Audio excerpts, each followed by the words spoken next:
नमस्कार दोस्तों, स्वागत है मेरे यूट्यूब चैनल में। आपको आज परावर्तन साइंस का एक टॉपिक परावर्तन के बारे में पढ़ा रहा हूँ। अगर वीडियो आपको पसंद आए तो वीडियो को लाइक करें, शेयर करें और चैनल को सब्सक्राइब करें। देखो, परावर्तन, प्रकाश का परावर्तन। पर इसकी परिभाषा देखते हैं पहले।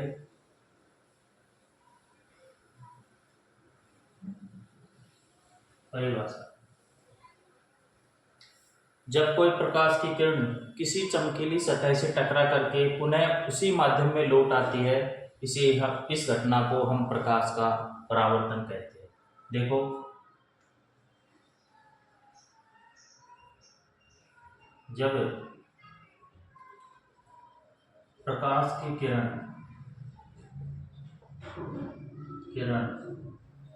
किसी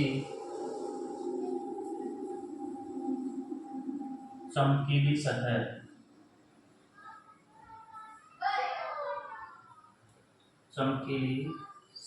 से टकराकर पुनः उसी माध्यम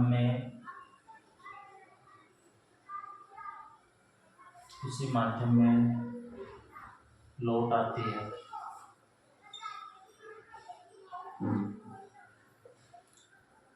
इस घटना को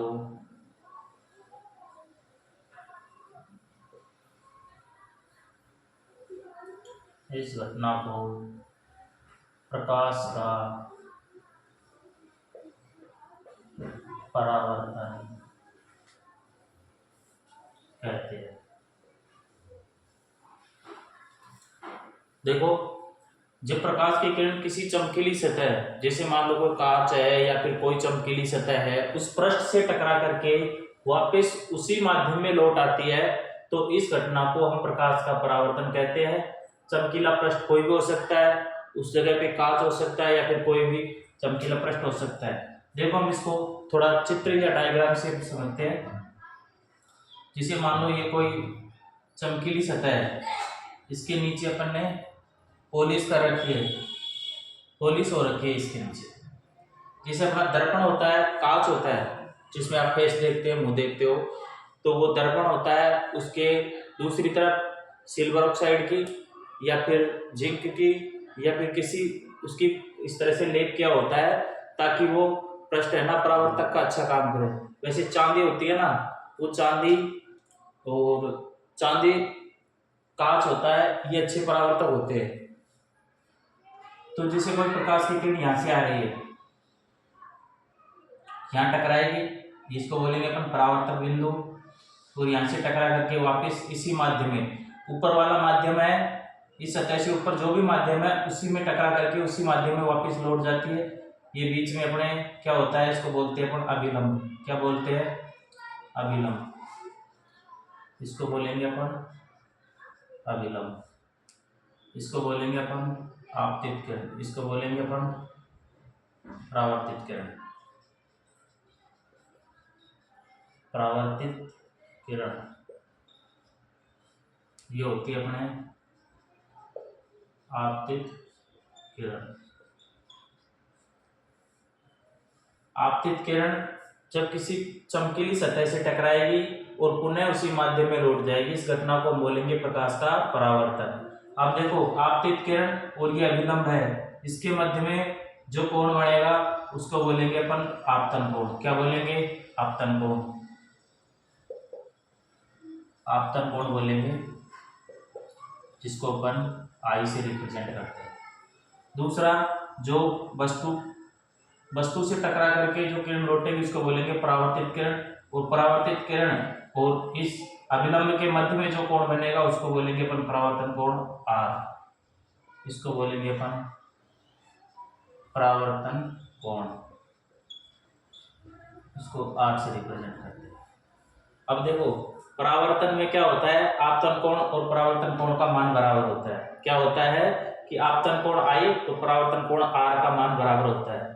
क्या होता है इसमें कि आपतन कोण आई और परावर्तन कोण आर का मान क्या होता है, यहाँ पे बराबर होता है।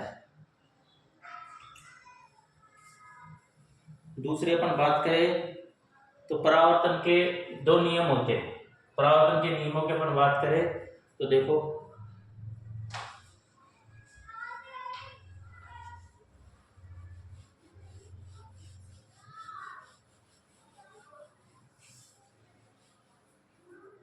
परावर्तन के नियम,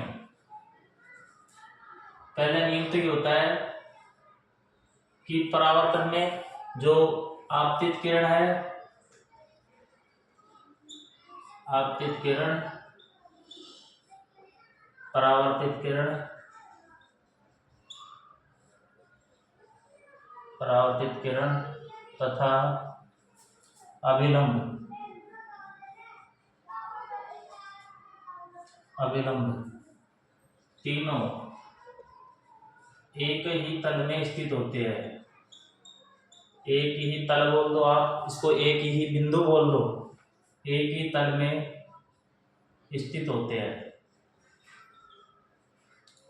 स्थित होते हैं।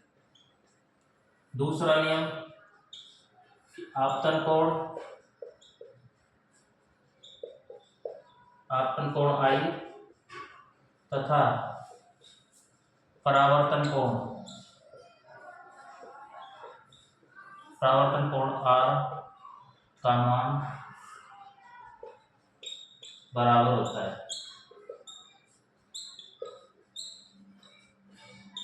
देखो समझते हैं इसको कैसे। ये अपना तल है, इस पर ये आपतित किरण आएगी, ये परावर्तित किरण यहां से निकल जाती है, बीच में क्या होता है, ये अभिलंब, ये अभिलंब, इसको बोलेंगे अपन अभिलंब। ये होता है परावर्तित किरण, ये होती है अपने आपतित किरण।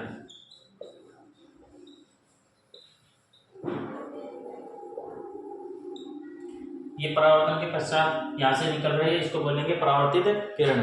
तो ये आपतित किरण, अभिलंब और परावर्तित किरण, ये तीनों एक ही बिंदु पर अर्थात एक ही तल में स्थित होते हैं। ये होता है अपना पहला नियम।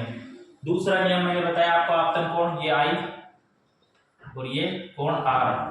आपतित कोण I और R का मान बराबर होता है। जैसे मान लो ये 30 डिग्री के कोण, यहाँ पे 30 डिग्री का कोण बना रही है, तो ये 30 डिग्री के कोण से ही वापिस परावर्तित हो जाएगी, अर्थात कोण I और कोण R का मान क्या होता है, बराबर होता है। 30 डिग्री से आ रही है तो 30 डिग्री के कोण से ही परावर्तित हो जाती है, 60 डिग्री के कोण से आ रही है तो 60 डिग्री के कोण से ही परावर्तित हो जाती है।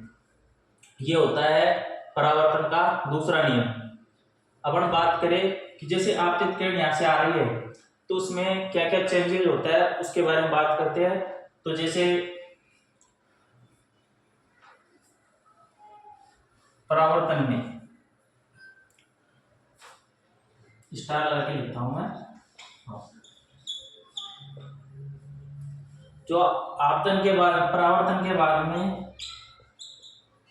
परावर्तन के बाद में कोई भी चेंज नहीं होता है, कोई भी चेंज नहीं होता है सिवाय तीव्रता के, तीव्रता, अर्थात परावर्तन में जो प्रकाश की किरण किसी सतह से टकराएगी तो उसकी तीव्रता में क्या आ जाती है, कमी आ जाती है। क्या आती है, तीव्रता में कमी आ जाती है। उसकी आवृत्ति है, वेग है, उनमें कुछ भी चेंज नहीं होता है। उसकी आवृत्ति है, वेग है, आयाम है, उसमें कोई चेंज नहीं होता है, केवल उसकी तीव्रता है उसमें चेंज होता है। परावर्तन के पश्चात उसकी तीव्रता में चेंज होता है। इसके बाद में अपन बात करें कि उदाहरण, तो वैसे आपको चमकीली सतह है वो कोई भी परावर्तन का कार्य करेगी। जैसे मान लो कांच है और भी कोई चमकीली सतह है, वो क्या है, इसके परावर्तन के अच्छे उदाहरण है। परावर्तन के वैसे दो नियम होते हैं, हम नियम के बारे में बात कर, वो परावर्तन के दो प्रकार होते हैं, प्रकार के बारे में अपन बात कर लेते हैं। कौन कौन से दो प्रकार होते हैं।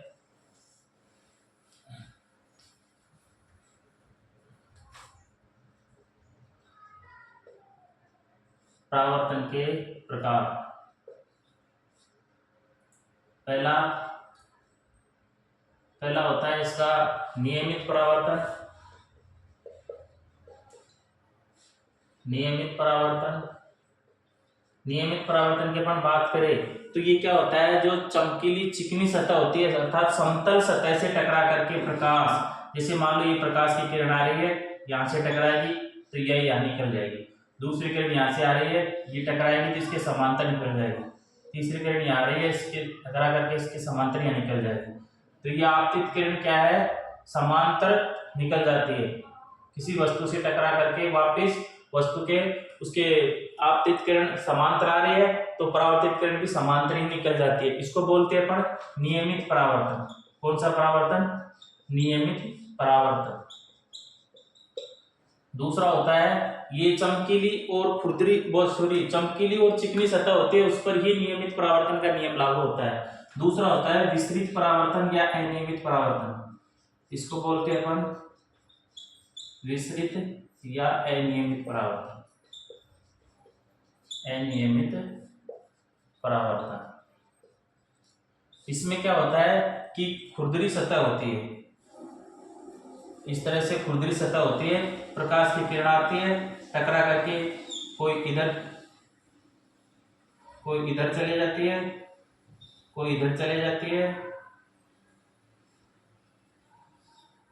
कोई ऐसे चले जाती है। इस तरह से इसमें क्या है, प्रकाश की किरणें समांतर आते तो समांतर है, लेकिन परावर्तन के पश्चात में समांतर जाती नहीं है। इसको बोलते हैं अपन विस्तृत परावर्तन। कौन सा परावर्तन, विस्तृत या फिर अनियमित परावर्तन। अनियमित परावर्तन, ये परावर्तन के दो प्रकार होते हैं। मैंने आपको बताया कि परावर्तन किसे कहते हैं, परावर्तन के प्रकार, परावर्तन के नियम और परावर्तन के उदाहरण। तो वैसे कांच होता है, ये जैसे पॉलिश की हुई कोई सतह होती है तो वो भी परावर्तन का अच्छा कार्य करती है। इसके बाद में अपन देखते हैं पूर्ण आंतरिक परावर्तन। अपन पढ़ेंगे पूर्ण आंतरिक परावर्तन। पूर्ण आंतरिक परावर्तन, टोटल इंटरनल रिफ्लेक्शन।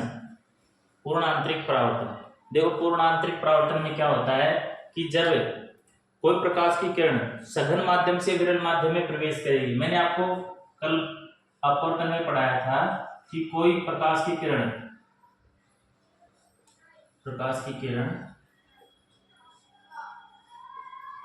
सघन माध्यम से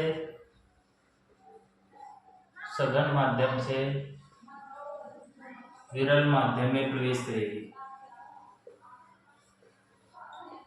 विरल माध्यम में प्रवेश करेगी तो क्या होता है कि वो क्या है, अभिलंब से दूर हटती है। क्या होता है, अभिलंब से दूर हटती है, अभिलंब से दूर हटती है। अभिलंब से दूर हटेगी तो वहां पे आपतन कोण का मान कम रहेगा और परावर्तन कोण का मान ज्यादा रहेगा, इसमें अपवर्तन कोण का मान ज्यादा रहेगा। तो देखो चित्र से मैं बताता हूँ आपको,